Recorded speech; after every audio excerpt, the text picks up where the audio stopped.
Hello, your Commodore Tychos here. Just giving you a bit of a brief saying before we start the actual review that this is going to be a review on the miniseries Chernobyl, which was released in 2019. This year marks the 35th anniversary of that disaster, so to commemorate all the lives lost and all the lives affected by this, I will be doing a very serious review of it, and I hope you guys enjoy it and take the time to learn about this horrible disaster that even to this day still affects people. So this will be Chernobyl.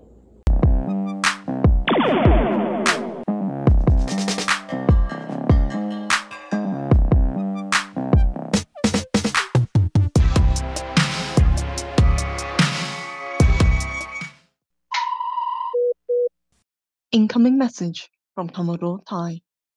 It's creation.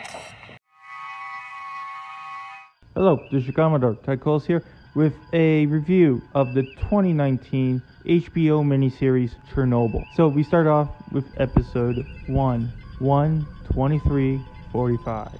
And no, it's not 1, 2, 3, 4, 5. No, this is the time at 1:23:45 in the morning that Reactor 4 of the Chernobyl nuclear power plant blew, causing one of the worst disasters in human history. So we start off the series with Valery Legasov, and he's doing some tape recordings about the incident. There was nothing sane about Chernobyl. What happened there, what happened after, even the good we did. All of it. And he puts the blame squarely on Dyatlov and the other supervisors.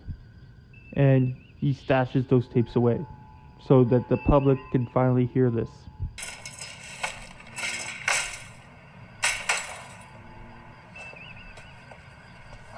And then 2 years to the second hangs himself in his Moscow apartment.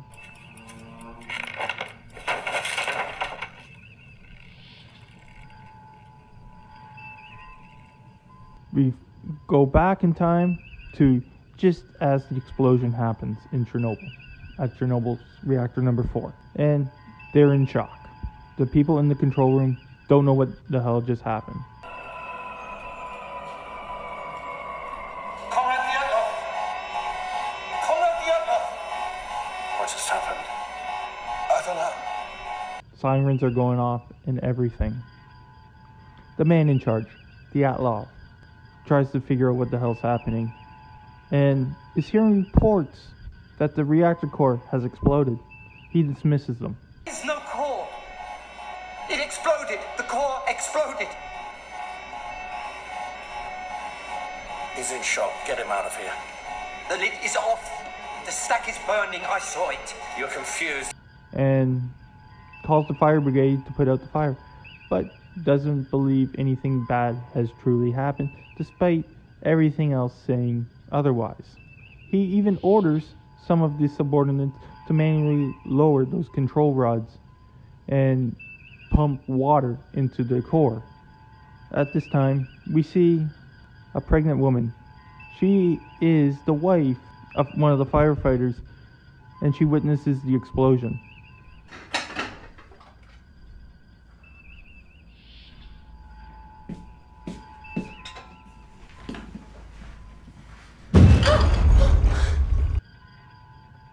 He ends up going because everyone in this surrounding area has been called to fight this fire, not knowing the severity of what just happened. This is covered in tar, so it's gonna burn all night and it'll stink like hell. That's it. That's the worst of it. Go back to bed. As the firefighters arrive, we're getting more and more evidence that there's some major shit that just happened.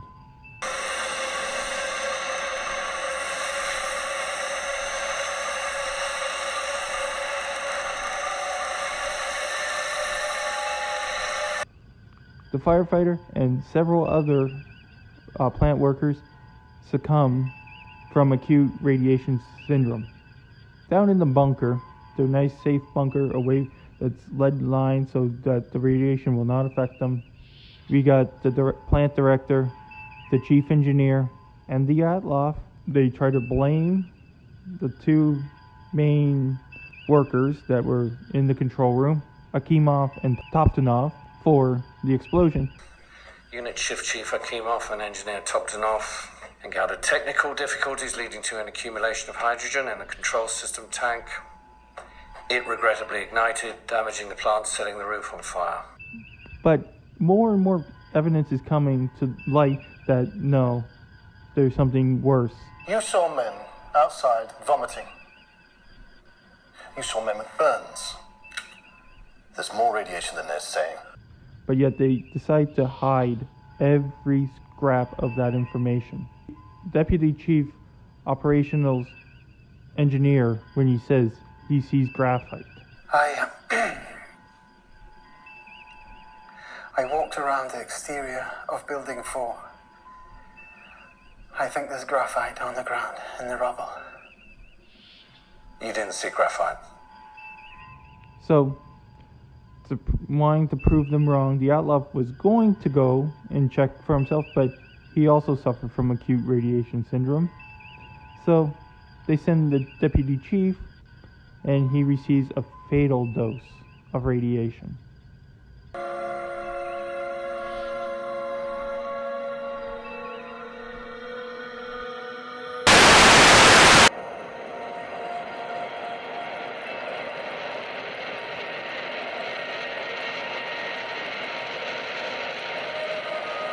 They inform the people about the explosion that they need to, and they try to keep it as low profile as possible, risking everyone in that area's life just because they don't want to look bad.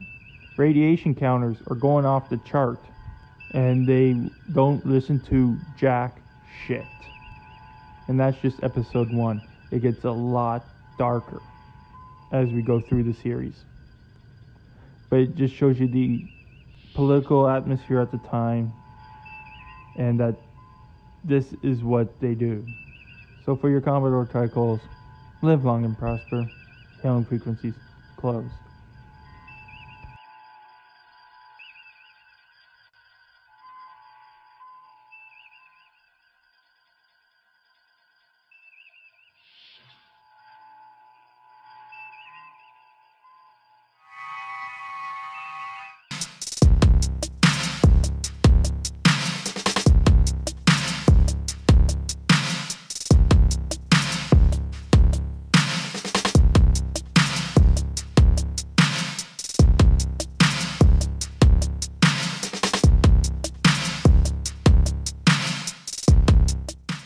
Thank you for watching the video.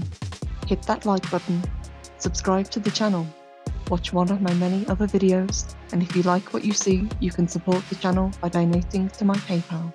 So for Commodore Ty, live long and prosper all, and for now, until next time, the hailing frequencies are closed.